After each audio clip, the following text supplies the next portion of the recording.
Saya ada urusan penting.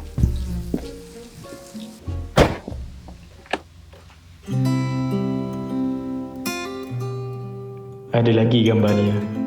Ingat zaman dulu-dulu. Kalian dah makan? Belum. Jom. Mi, macam ni bunga punya cantik, takkan tak nak try. Alah, Kacau. Pergilah. Apa yang berlaku tu? Ada apa tu? Manisnya, rasa macam kena kecing manis pula. Ai, Jangan kacau dia. Oh, tunjuk lagak pula kau tunjuk tera. Apa hal? Jom, Oh, diajak pula. mari kita belasah dia.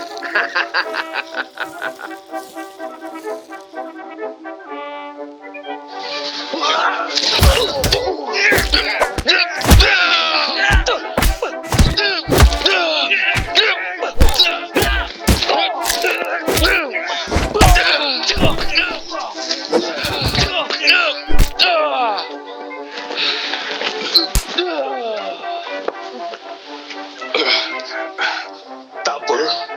Hari ni hari kamu orang. Hei, pantun lah. 2-3 kucing berlari. Besok akan kubawa kau lari. Ya. Wahai Cik Adik. Cik Adik tidak mengapa-apakah? Tidak apa-apa, Cik Abang. Terima kasih sebab sudi tolong Cik Adik. Sudah menjadi tanggungjawab Cik Abang untuk melindungi Cik Adik. Wah, jual minyak kau ya. Kau dengan perempuan bukan main lagi. Eleh, aku punya pasal lah. Dah. Usahlah kita bergaduh. Ayo kita tekan gambar bersama. Ha, jom.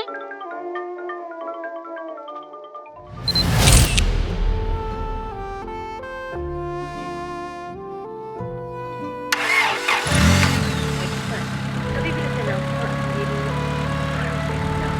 Sedikit yang dikongsi melalui lembaga zakat Selangor, rupanya memberi kesan besar buat orang lain. Sertai kempen